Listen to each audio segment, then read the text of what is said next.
আমি আপনাদেরকে জানাবো সূরাতুল ইয়াসিনের 9 নং আয়াত পাঠ করে এক মুষ্টি মাটির মধ্যে ফু দিলে কি হয়।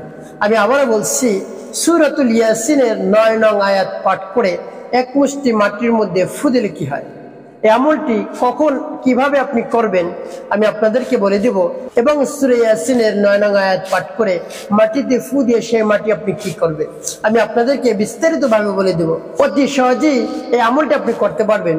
তাই বিস্তারিত জানার জন্য, আমলটি শিখে রাখার জন্য ভিডিওটি শেষ পর্যন্ত দেখার অনুরোধ থাকবে। তো প্রিয় ভাই বোনেরা, আমলটি আপনি কখন করবেন?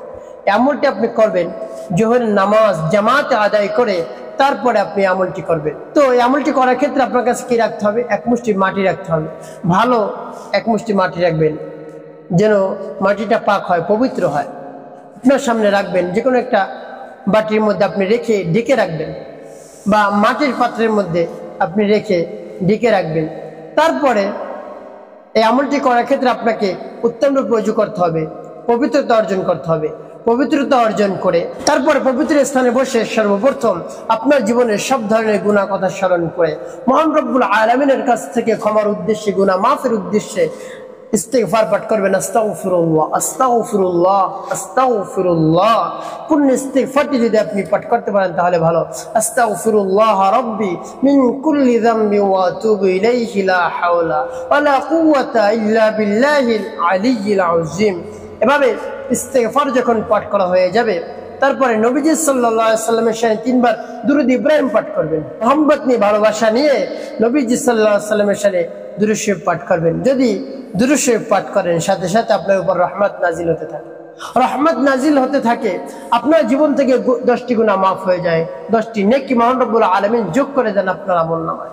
এবং নবীজি সাল্লাল্লাহু আলাইহি সাল্লাম আপনার জন্য রওজা মুবারকে বসে দোয়া করতে থাকে, আপনার কল্যাণের জন্য, আপনার মাগফিরাতের জন্য, আপনার গুনাহ মাফের জন্য দোয়া করতে থাকেন। সুবহানাল্লাহ বিহামদিহি।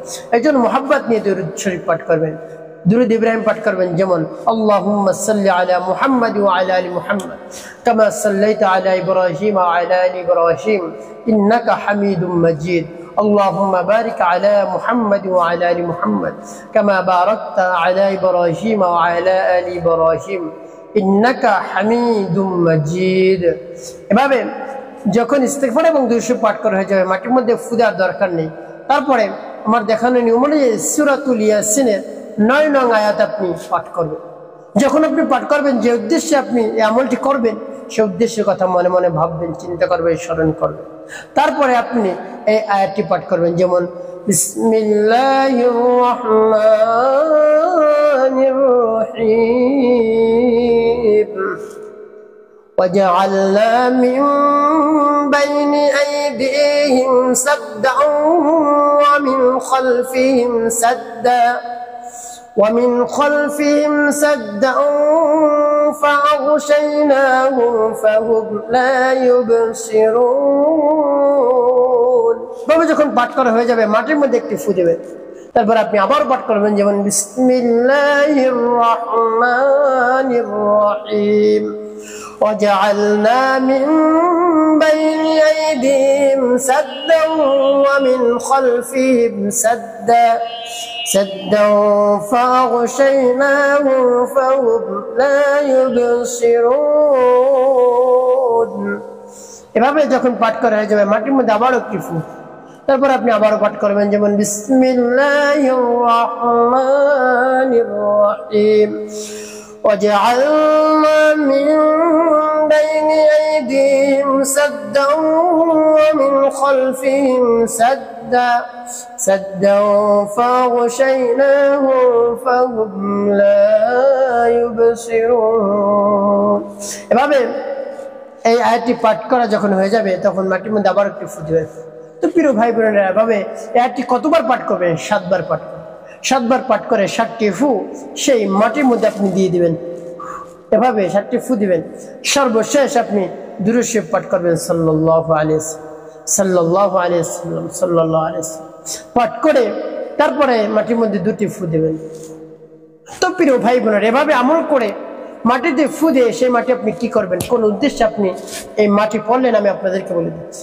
সর্বপ্রথমে আমি বলবো এই মাটির উপর কেন আপনি ফু দিলেন সেই উদ্দেশ্যের কথা বলবো। তারপরে কিভাবে আপনি এই মাটি ব্যবহার করবেন সেটি আমি বলে দেব। এই মাটি দ্বারা আপনার শত্রুর চোখ নষ্ট করে দিবেন। আপনার শত্রু আপনার কোনো ধরনের ক্ষতি করতে পারবে না। আপনার যদি শত্রু থাকে কবিরাজকে ধ্বংস করুন। অন্য শত্রু থাকতে পারে, আপনার জানের শত্রু, মালের শত্রু, আপনার সম্পদের শত্রু, তারপরে আপনার সম্মানের শত্রু, আপনার সম্মান নষ্ট করে বিভিন্ন ধরনের বিভিন্ন রকমের শত্রু থাকতে পারে। সেই শত্রুদেরকে দমন করার জন্য, ধ্বংস করার জন্য, একেবারে গায়েল করার জন্য এভাবে আপনি আমল করুন। এভাবে যদি আপনি আল্লাহ রাব্বুল আলামিনের উপর পূর্ণ আস্থা রেখে, বিশ্বাস রেখে, ভক্তি রেখে আমল করতে পারেন, অবশ্যই আপনি উপকৃত হতে পারবেন। তো প্রিয় ভাই বোনের, এখন আপনি বলতে পারেন এই মাটি দ্বারা কি করব আমরা?